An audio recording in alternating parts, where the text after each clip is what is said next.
So hello and welcome to this week's angling vlog. This week you join me back on the banks of the River Ribble and we're going to be fishing for silvers using the whip.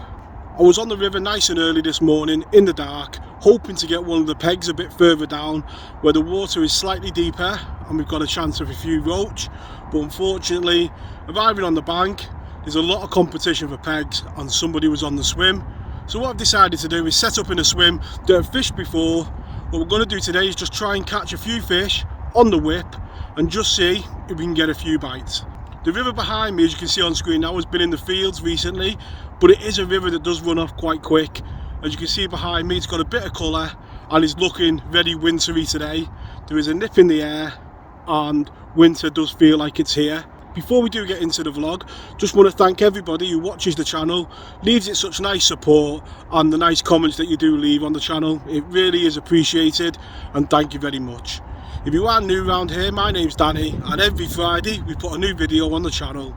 So hit that subscribe button if you want to see a video every Friday. We do all types of fishing, pike, dace, roach, perch, all types of fishing on the channel. This week we're hoping for some dace on the whip. Let's take a look at the swim and the setup that we're going to use. So looking at the side tray, I had some maggots left from last week, so I've turned a couple of casters, and thanks to you guys who said you wanted to see a video on it, I will get that put together just to show how I turn them. These ones probably aren't good enough to use on a still water, but they should be fine on the river. We haven't got loads, but that is what I'm going to feed the swim with to begin with. As always, lots and lots of hemp. Would never go a river without hemp. Out of all the baits that I use, the most important. And there we've got a few pints of white maggot. I'm going to start off with them as a hook bait and feed the casters into the swim. Now looking at the swim, it is a swim that you have seen on the channel before, and the other swim I was going to fish is a swim that I do know quite well as well, and I've picked that purely because we are going to fish the whip today and I know the swim quite well, which is going to help when you're trying something new. Like I always say on the channel, if you're going to try something new, don't go to somewhere where you don't know. Go to somewhere where you know the swim and you're confident that you know what you're doing should work. As you can see today, there's plenty of colour in the river, and what we're going to be doing is feeding the casters upstream a bit, the hemp further upstream than we would if we were feeding, say, the stick float line, and we're hoping to get the bites anywhere. Probably the limit I would say is going to be that tuft if we're lucky. Now I am expecting it to take a while to get a bite. You know, with the stick float when you're on here, normally the first couple of bites come in that bit after and then they do move up. So today we are going to have to wait for them to move up. What we'll do now is we'll take a look at the setup that we've got, the whip, and what we're going to use. So the whip that we're using today is the Preston Innovations response system whip. It's an 8-meter whip, and the first top 3 sections are telescopic, but the rest of it is take apart sections. In the top of it I've got the flick tip, and that's 3-pound line down to a 3-gram bollow, and that's down to a bulk shot with an Olivet and some number 8s just to try and prevent tangling. So I'm just going to start on a maggot on the hook, feeding the casters upstream. You can see there's a bit of pace on the river, and just putting the hemp there over a big area just so it's all going down in a line. I'm going to start easy, so just going down this inside line here. You can see there the float keeps dipping under because I've overshotted it. Just going to try and just ease that bait through the swim. See, on the vlog before you've seen me go right down river to get the early bite, so I am expecting it to take a while, you know, to get a few. That's about the limit of what we've got. So you can see there, you know, the whip is great if the fish do arrive. You can put quite a few fish in the net quite quickly, but obviously the limitation is how far you can go down. So one thing you can see here, more than on the stick flow, you are in and out, so you are putting a lot more bait in and quicker. So that's one thing you have got to be mindful of. But to begin with, I'm going to be really positive. The whip is a positive method. You know, you're looking to get bites quite close to you, so you need to draw them fish in and when they arrive, hopefully there's a good bed of bait down there for them to stay. When they come into the swim, you want them to stay in this area. So after a few runs through, just into the first one of the day, and just coming just on that line of bait there, just feeding the caster and the hemp, and great to get the first bite. Well, the first one of the day, bit of damage to its tail, but a dace and a confidence boosting one. They say with the whip you can only go down so far, so to get one proper made up, just got to keep the bait going in, and hopefully that dace is the first of many. So it's taken probably half an hour of just feeding that hemp and the casters, and it's the first better one of the day. And so just not going too far out with the whip, and it is one of them things you just got to be patient with. So we've had a few days and this chublet, and great little battle on the whip. Certainly knew when I'd hooked into him. I'm just edging that bait through, not putting any ground bait in yet, just trying to work out the line and get a few bites, and then we can really start to pinpoint them down. But at least we're getting bites, and that is the first goal. This is a much better quality one. We've had that chub, but this is a better quality fish, and good fun on the whip. And say you haven't got any drag, but this is what I was kind of looking for before I put any of the ground bait in, really. Some of the fish to arrive over an area and get consistent bites, but that is a test of the whip for swinging fish in, for one, because that is a proper dace that. And we'll take a look at it.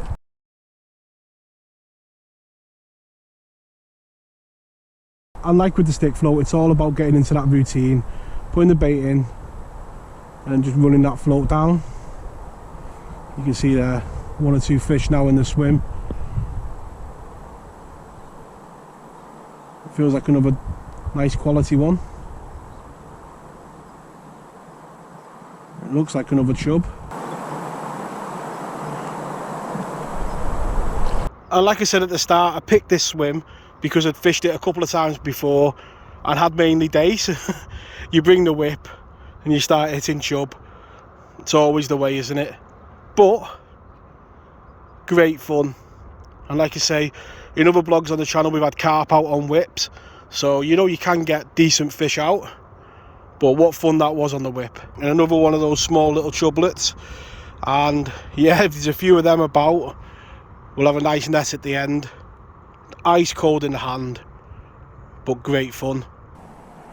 And guys who watch the channel regular will know that I do say it quite often, it's very rare you go on the river and the fish are just there in front of you. It's quite rare that that happens. And like today, we've had probably half an hour with no bites, but the beauty of river fishing is they can just arrive like that. And yeah, the heart is pounding now because you never know, there could be some bigger chub down there, and that will be interesting on the whip. But there's definitely a few fish now in the swim, and this is what I was saying at the start, just waiting for this type of arrival before you begin to think about putting ground bait in. So now there's one or two dace showing in the swim, and we're getting the bites in the same area. Just going to feed 3 balls of the Hinders supercharged ground bait. You've seen it on the channel before, absolutely loaded with hemp. The whip is a really positive method, and as such I think so your feeding's got to be as well. So I'm going to be really positive. Although 3 balls looks a lot, it's not really that much feed. You know, the river's constantly flowing through and washing it away. So what I'm going to do now is just judge how that affects the swim. You know, see how the fish react. And so you're getting plenty of bites, but it's the case now of just running over the top of that ground bait and just seeing how we do. I wish you could see yourself just sitting there.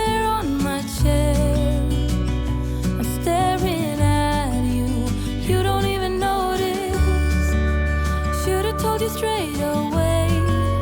You don't have to be afraid anymore. I know you haven't noticed. You'll know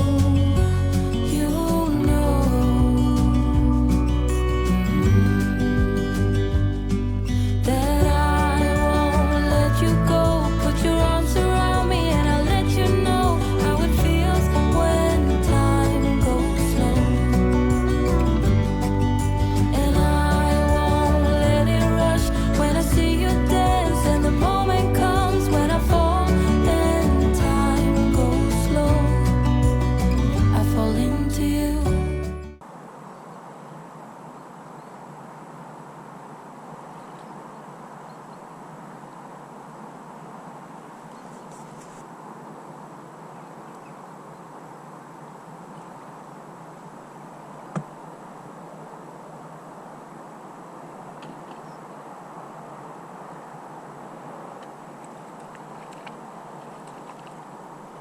It's another one of those quality fish. Really putting up a battle.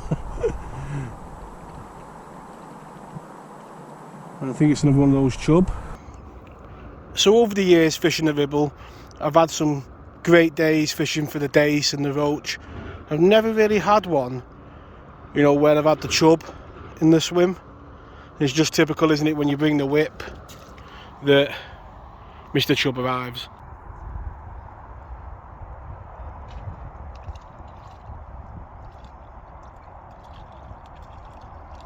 And after that slow start, again, it just shows the beauty of rivers, how the fish can just arrive. And this method today has just shown that, you know, you wait a while for the bite, but when they arrive, you can have a few. And with the rain coming down, no brolly as always. When you're coming on the ribble, it's quite a long walk to the peg, so you really do lighten your gear down. And I always just do away with the brolly. I hate sitting underneath them, but it does mean you get wet. And that's another quality dace coming in the rain. And these fish now are just literally downstream of the end of the whip. It's just how you can move the feed about to try and move the shore where you want them, to try and catch them a bit faster. And this one's just come literally round about there.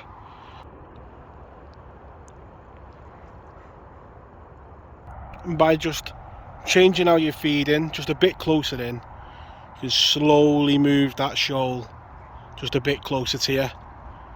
And these fish now, I've took a section of the whip off, so I'm just fishing with 7 meters now. And these are literally just coming off the edge of the whip, round about where that stick is going through behind that fish. More of that ground bait that's going in, them little nuggets and the odd ball. There's more of these roach showing now as well. It is really a good ground bait for roach, and definitely one that is noticeable that when you feed it, the roach today have appeared. The only downside with this is when the bites do quieten off a bit and they do drop downstream, you know, you can't chase them like you can with a stick float. The bites have just died for a bit, and I just really held the pole out, and they're just hanging just at the end of the swim now. So I'm just going to try and change the feeding just to try and bring them back upstream to where I can catch them.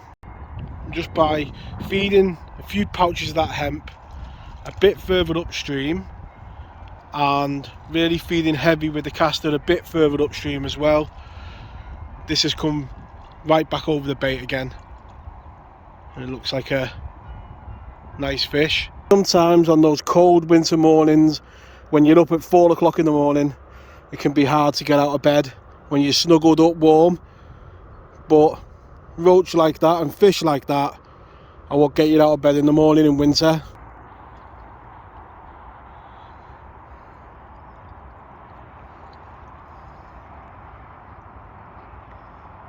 And towards the end of the session, it's really come on. It's been quality fish after quality fish, and yeah, it's been really good fun and been a good learning curve as well with the whip. You know, it's one of them things where you've got to feed correctly to get the fish in your zone, and it's a good feeling knowing that you've managed to do that consistently through the day. does take a lot of concentration, you know, making sure you're putting the bait in the right spot and just edging that bait through. But in this last hour, it really has come on. We'll have a nice net at the end. And right at the end of the session, hooked into something really big, and you know straight away you're in trouble. If it's a pike, I don't know, but you know straight away on a whip you are in trouble. Just headed out into the middle of the river on the limit. See, almost certainly I think it's going to be a pike, just the way it's tugging at the bait.